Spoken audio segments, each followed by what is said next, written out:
Olá, seja muito bem-vindo. Está começando mais uma edição do nosso Conversa que Rende. Vamos falar deste mês de julho na Bolsa de Valores, que, olha, terminou com uma perda que poucos poderiam imaginar. Eu, Rafa Ribeiro, estou com o Carlos Eduardo Wing, nosso Cadu Wing. Tudo bem, Cadu? Boa noite, pessoal. Prazer estar aqui novamente. Vamos falar aí um pouco dessa repercussão de como que fechou o mês de julho. Bolsa brasileira novamente passando por um período de bastante volatilidade. Tem um perrenguinho aí rolando. Caio César também com a gente. Fala, Caião. Fala, Rafa. Boa noite, Cadu. E aí, tudo bem? Tudo bem. Vamos indo. Bom, tivemos aí durante essa semana uma vacinação crescente no país, porém a variante Delta assustando o planeta inteiro, né? Mais de 80% dos casos de Covid se deram por causa dessa variante e um aumento estrondoso e diria até surpreendente. O Brasil até deu uma acelerada na sua economia, mas o exterior acabou perdendo um pouco de tração.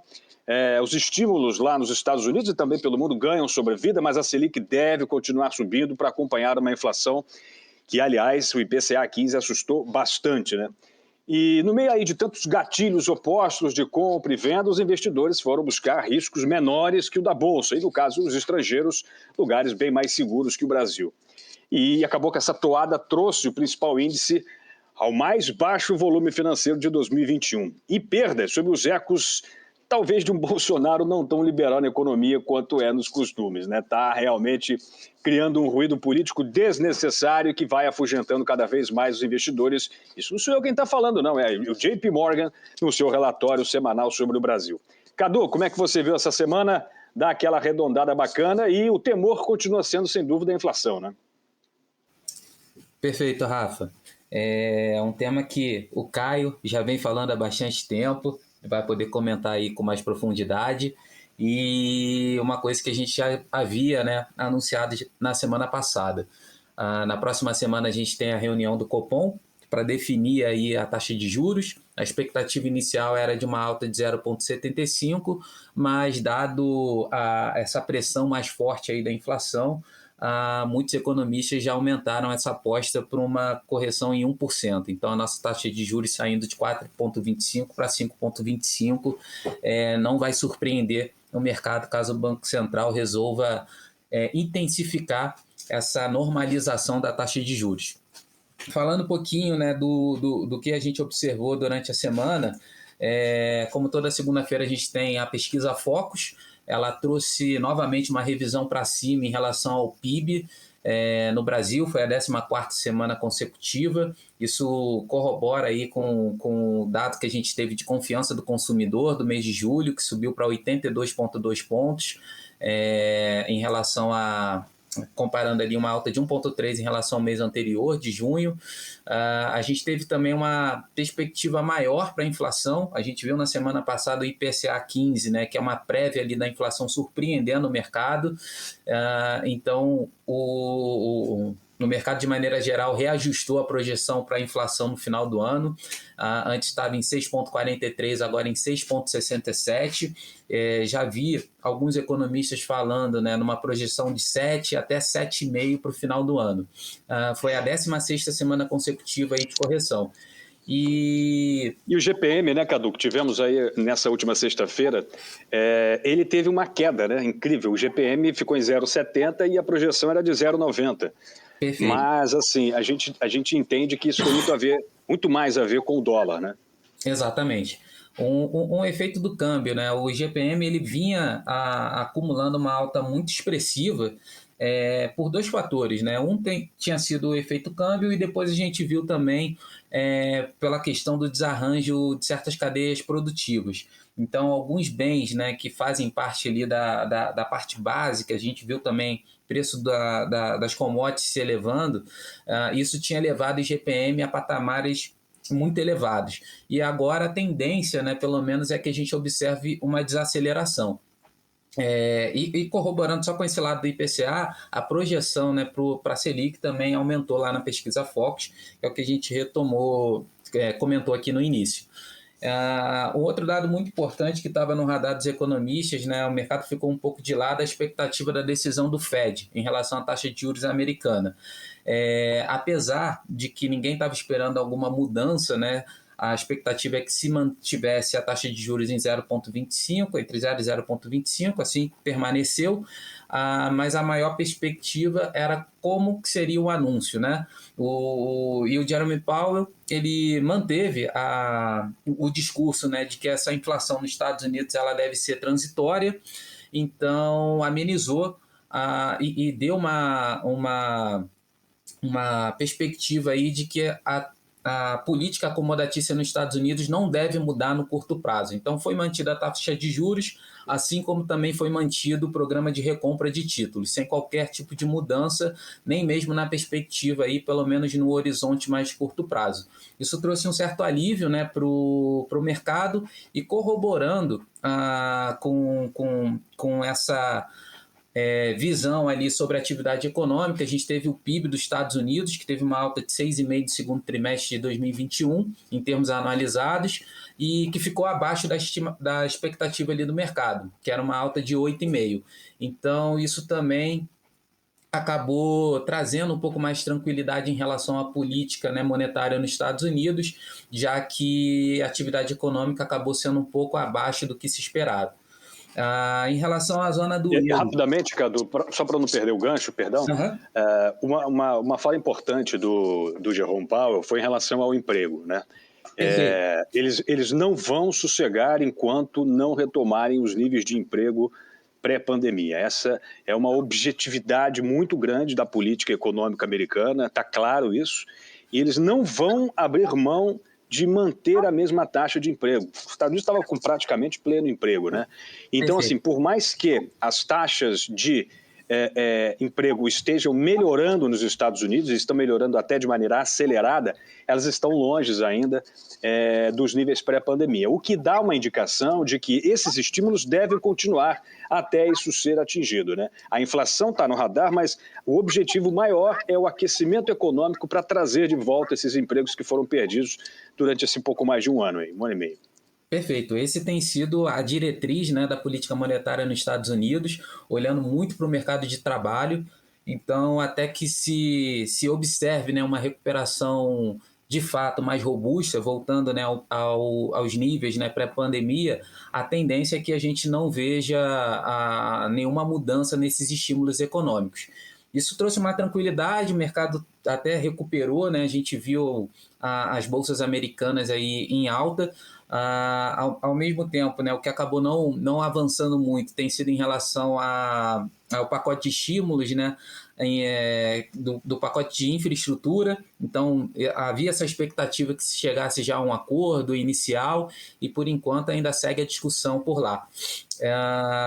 Falando um pouquinho de Europa, a gente teve, né, o PIB da zona do euro também cresceu 2% no segundo trimestre, na variação trimestral, e ficou acima do esperado de 1,5%. Então, um dado também que corroborou com um certo otimismo ali do mercado.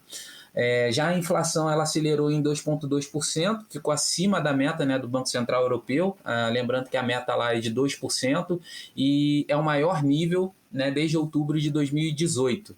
Então, só para a gente ficar de olho também nesse dado, que é importante. Embora a Christine Lagarde, né, já comentou que a ideia é manter também a política de estímulos, então, por enquanto, a gente não deve ver nenhuma mudança. Voltando um pouquinho para Brasil, a gente teve os dados do CAGED mostrando uma aceleração na criação de postos de trabalho. A gente teve um saldo positivo aí de 309 mil vagas em junho, ficou em linha com a estimativa do mercado, e a gente teve o IBGE divulgando a taxa de desemprego, que ficou basicamente estável em 14,6 ou 14,7.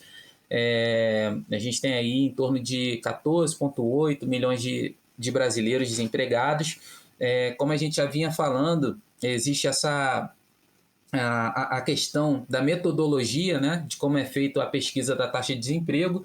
Então, por mais que a gente venha observando o aumento do número de vagas, principalmente no setor de serviços, que foi quem se destacou nesse último dado, ainda assim pode ser que a taxa de desemprego ela demore um pouco mais, a gente vê ela recuando. Você sabe quem discorda de você, né? Oi? Você sabe quem discorda de você, né? Quem discorda de mim? O nosso glorioso ministro da Economia, Paulo Guedes, que falou que esses dados aí estão errados e falou que, inclusive, o IBGE está na idade da pedra lascada. Eu concordo em parte que a metodologia não é a melhor, né? Ela gera uma certa confusão, porque essa coisa de você perguntar se a pessoa procurou emprego na última semana, talvez não seja o melhor método para você estimar a taxa de desemprego.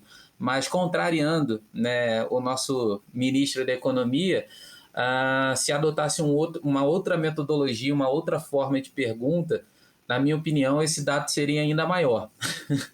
Pelo menos no curto prazo. Aí ele vai falar que nós estamos na era do Australopiteco.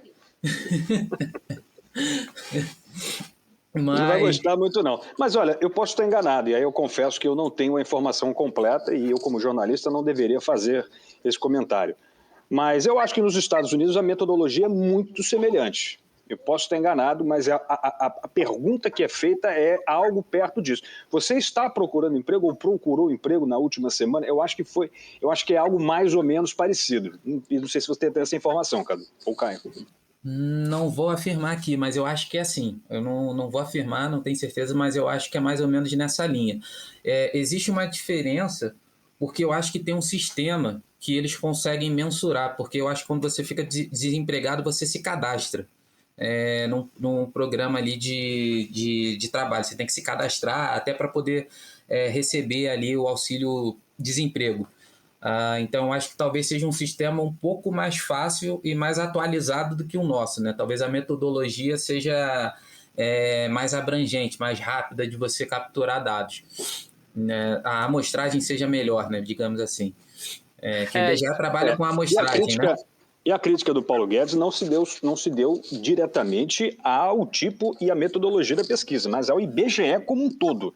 A pesquisa me deixou um pouco assustado, porque o IBGE é um uma referência, dos institutos mais renomados e de referência para todas as políticas econômicas, não só do Brasil, né? Muitos dados do IBGE são levados em conta para estudos internacionais, né? Então, assim, foi uma crítica profunda que foi feita.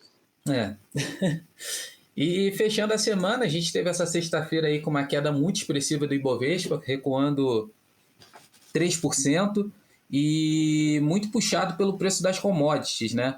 A gente viu a Vale do Rio Doce, as empresas, né, ligadas à siderurgia e mineração caindo forte, a Vale caindo mais de 5%, que tem uma participação relevante dentro do índice e fazendo com que a nossa bolsa fechasse o mês de julho aí com uma queda de 3,94%, quase 4%. A Vale corresponde a 12% do índice, né? Petrobras 10%, mas o problema todo foi a queda do minério de ferro lá em Qingdao, né? Mais de quase 8% de queda, né? Enfim, aí a intervenção do governo chinês, uma bagunça que deixou os investidores alarmados. Perfeitamente. Isso fez com que a nossa bolsa, como a gente sempre comenta aqui, que é muito atrelada à parte de commodities, né, sofresse um tombo. Nosso Ibovespa é muito correlacionado.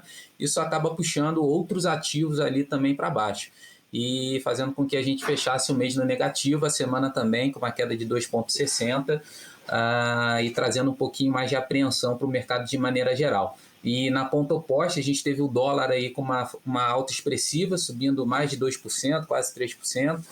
E deixar o Caio aí comentar, falar um pouquinho sobre o mercado de câmbio. Só para complementar, um outro dado que é bem importante, tá? A gente teve nessa sexta-feira o núcleo de inflação nos Estados Unidos, que subiu para 3,5% em junho, na comparação anual, mas ficou abaixo do esperado, que era de 3,7%. Então, só para ter no radar. E essa questão do dólar, para passar para o Caio, né, deu uma esticada lá nas contas dos juros futuros, que subiram de 7,60 para 7,83, né? A curva deu uma abertura importante. Caião, explica esse dólar aí, rapaz, subiu mais de 4% só em julho. Nós vamos para a Disney ou não vamos, hein? Eu acho que depende de quando você quer ir, né? Eu acho que o dólar... Eu quero ir agora, mas eu não posso, mas sim que der. Agora, infelizmente, até o nosso ministro Paulo Guedes falou que ninguém vai mais, né? Eu acho que, assim, o movimento tem sido... Na verdade, o tom da nossa economia no último mês tem sido inflação, né? Eu acho que eu fiz saiu da minha cabeça assim, no improviso, mas eu fiz eu criei um paralelo que eu acho que é interessante, né? Tá todo mundo fazendo a sopa.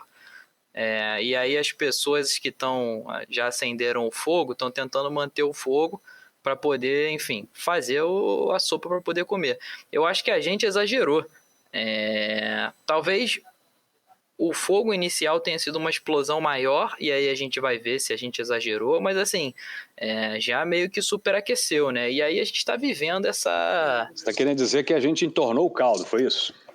Não digo que entornou, mas assim, já está superaquecendo, né? Porque eu acho que o Espírito Santo, eu tive aula com o Espírito Santo na faculdade, tive o privilégio, e ele agora é economista até da parte da Espírito Orama. Santo? Você teve aula com o Espírito Santo, tomei até um susto agora, amigo.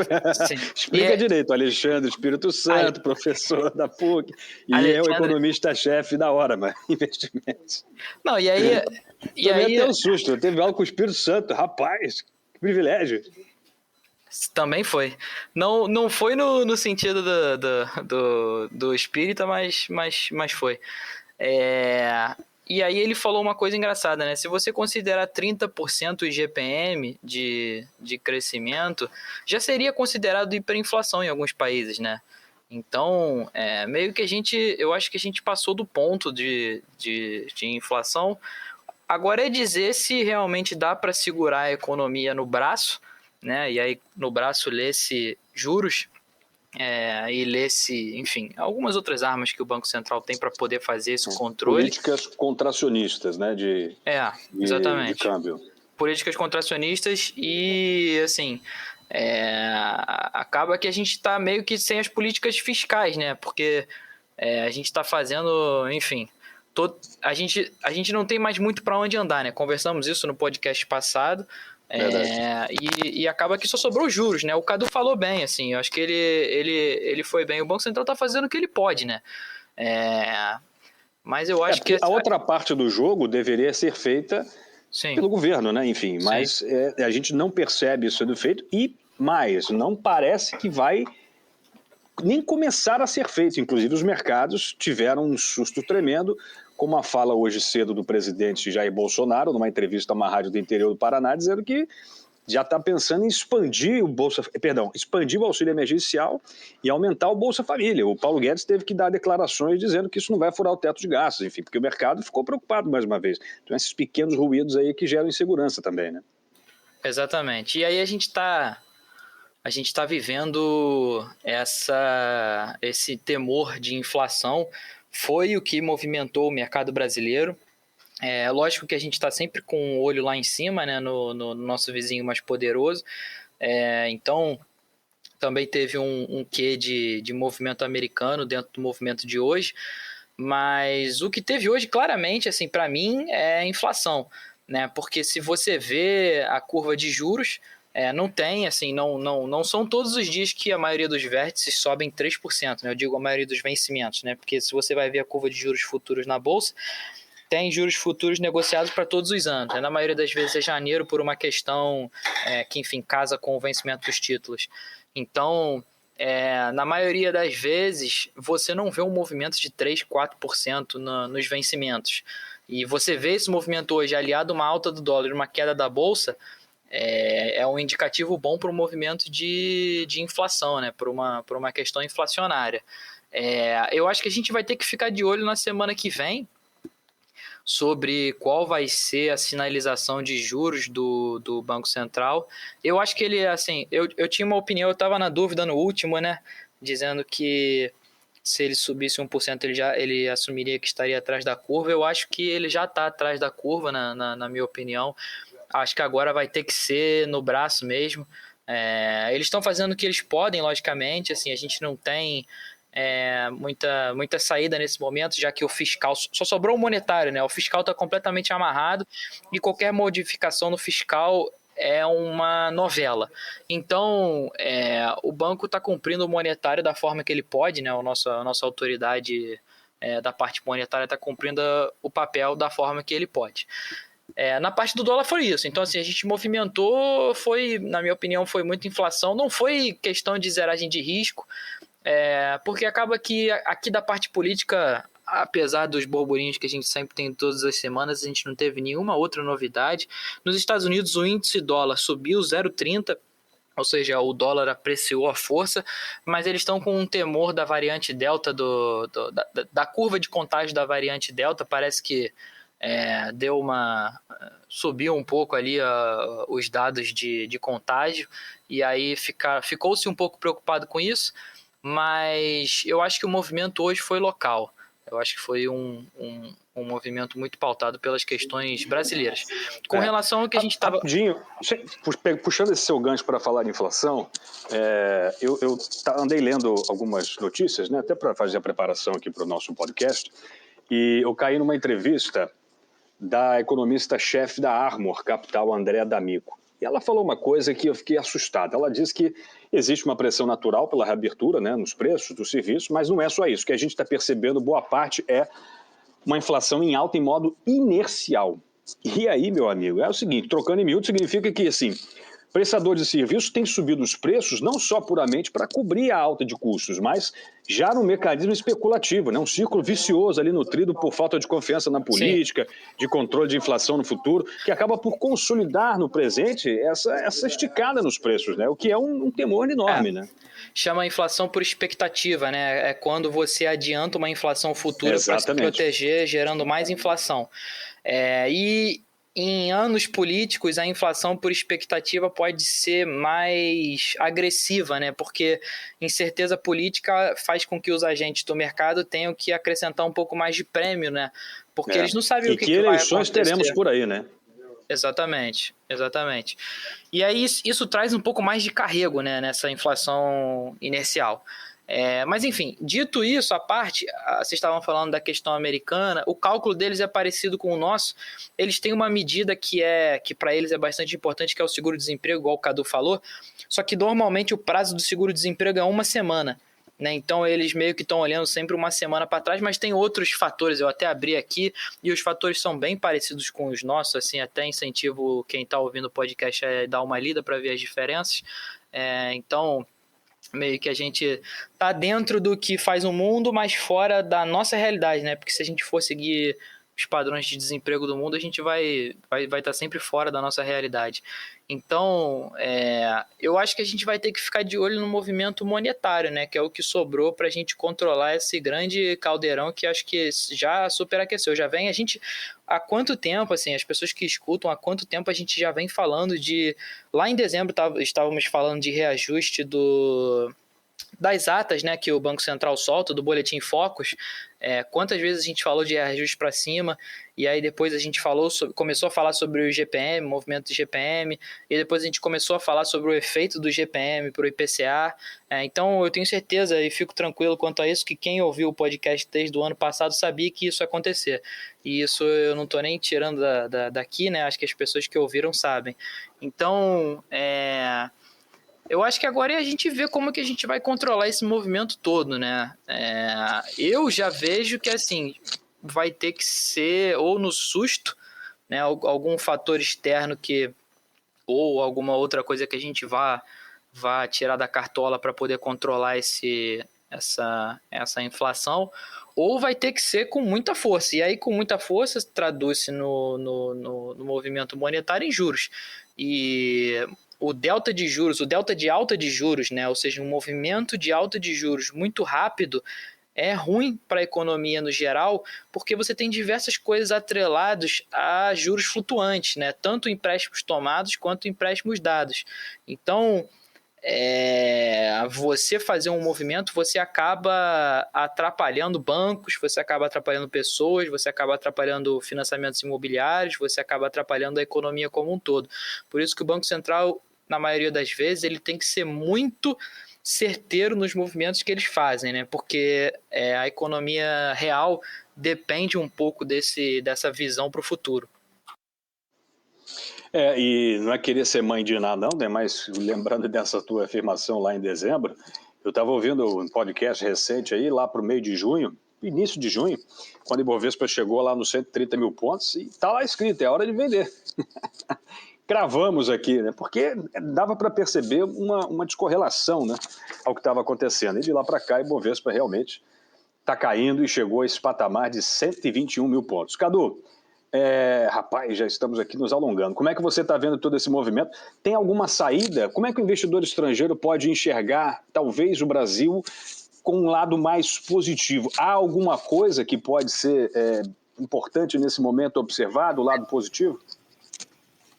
O que tem pesado, né? A gente já tinha comentado até no podcast anterior, se a gente observar o mês de julho, por exemplo, foi um mês com o menor volume de negócios na Bolsa, apesar de a gente ter tido um mês com diversas ofertas públicas, né? Muitas empresas aí estreando na Bolsa Brasileira. A gente ficou com uma média abaixo de 20 bilhões de negociação diária. Né? 21 bilhões por dia. 21, bem abaixo aí e a dos média anteriores. Bem abaixo. A média caiu para 24 no ano, né? Enfim, exato. Complicado.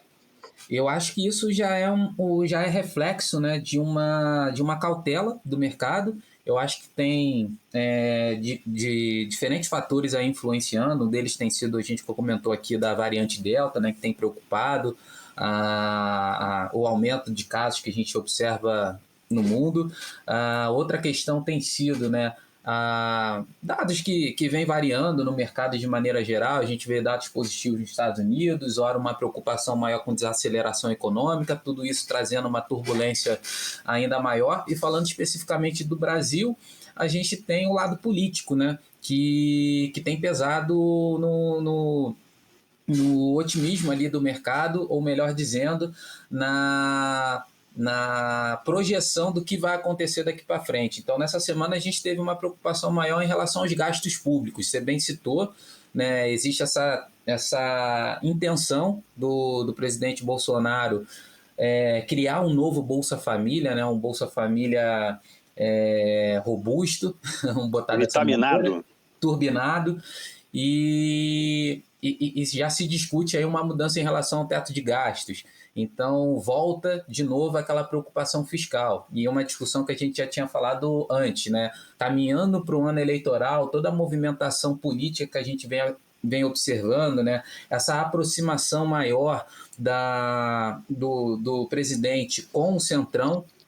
Eu acabei não comentando aqui no início, mas a gente teve a efetivação da recriação do Ministério do Trabalho, a gente teve, né, Trabalho e Previdência. Fala-se na recriação do Ministério do Planejamento. Rapidinho, olha só. De quem cunhou esta frase aqui? O Bolsa Família nada mais é do que um projeto para tirar dinheiro de quem produz e dá-lo para quem se acomoda, para que use seu título de eleitor e mantenha quem está no poder. Quem falou essa frase lá em 2010? Verdade. Bora? Quem foi, Caio? Quem foi, Cadu? Olha, se eu pudesse... Jair Bolsonaro. Tem três opções. Jair Bolsonaro e Jair Bolsonaro. É isso aí. O mundo dá voltas, né? E fica nessa questão, né? Existe essa aproximação. É bom lembrar, né? O Bolsonaro hoje ele não tem partido. Então, ano que vem é um ano eleitoral, ele vai precisar se filiar para poder se candidatar.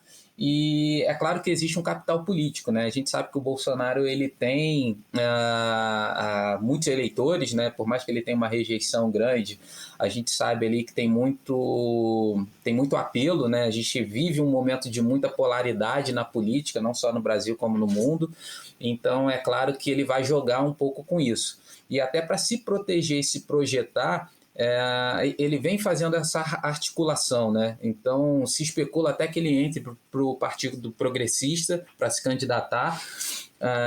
Não se sabe ainda, talvez seja uma tática ali de ver como que o mercado vai sondar. E é claro que o Congresso, né, os nossos deputados, senadores que vão se eleger no próximo ano, eles também vão se utilizar, como a gente sempre sabe, né, desse capital político. Então, ele sabe que isso pode atrair voto, ele sabe que isso pode dar uma garantia. E quando você fala do Congresso, é claro que essa disputa ela é muito...